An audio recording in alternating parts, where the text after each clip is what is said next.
Welcome to the Danger Zone. I'm Scott Margolin, Vice President of Technical here at Tyndale, and also your host for Season 3 of Arc Week. In today's episode, we're going to be discussing how we determine how dangerous an arc flash is using arc incident energy and the calculations behind it.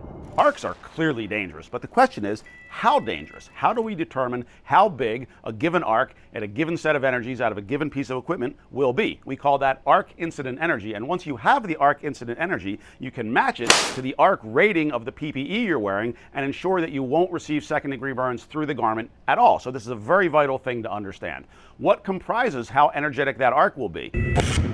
There are a number of factors that go into determining the arc incident energy. The key ones are voltage, amperage, cycle time, arc gap, and the distance of the worker from that arc gap. But there are a few other things that matter as well, including both the size and depth of the enclosure that the arc may be emanating from if it's an arc in a box coming out of industrial gear.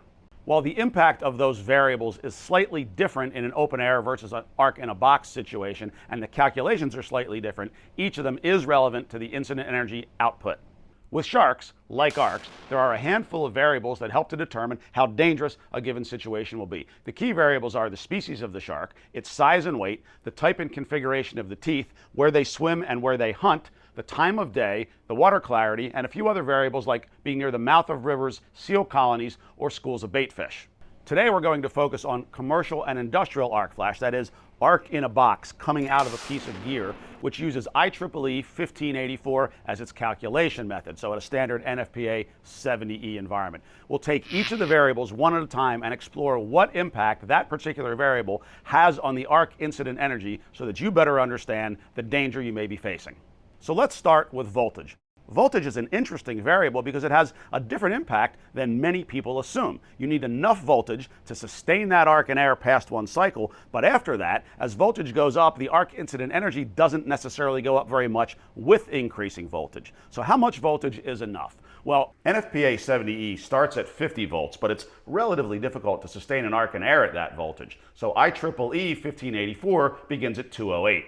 There have been arcs that have injured people in ignited clothing at less than 208, but they're relatively infrequent. Above 208, you absolutely can have an arc sustain in air with enough duration to ignite flammable clothing and burn skin past second degree. Please beware, low voltage is considerably more dangerous than most people realize. In fact, 480 volts is the #1 problematic voltage for arc flash injuries in the United States. Voltage in arcs is a lot like water depth with sharks. That is, once you have enough driving voltage to sustain that arc in air, you have a significant risk. And similarly, once you're in water more than about knee deep with sharks, you have enough water for a shark incident to occur. And after that, increasing the water depth doesn't really change the risk profile very much. Next up is amperage, and amperage is an important one to understand because it has a very large effect on arc incident energy. It is directly related, so that means that as amperage doubles, arc incident energy doubles, assuming all the other variables are the same. So if you go from 5,000 amps to 10,000 amps, you'll double the arc incident energy. If you go from 10,000 amps to 20,000 amps, you've doubled it again. So amperage is directly related to arc incident energy. Danger goes up as the amperage goes up, and it's just like that with the size and weight of sharks. Obviously, the larger the shark and the heavier the shark and the larger the mouth of the shark, the more danger you're in from that shark. So that's a quick look at the first half of the variables that determine arc incident energy, and please join us again tomorrow when we return to the Danger Zone and look at the rest of the variables.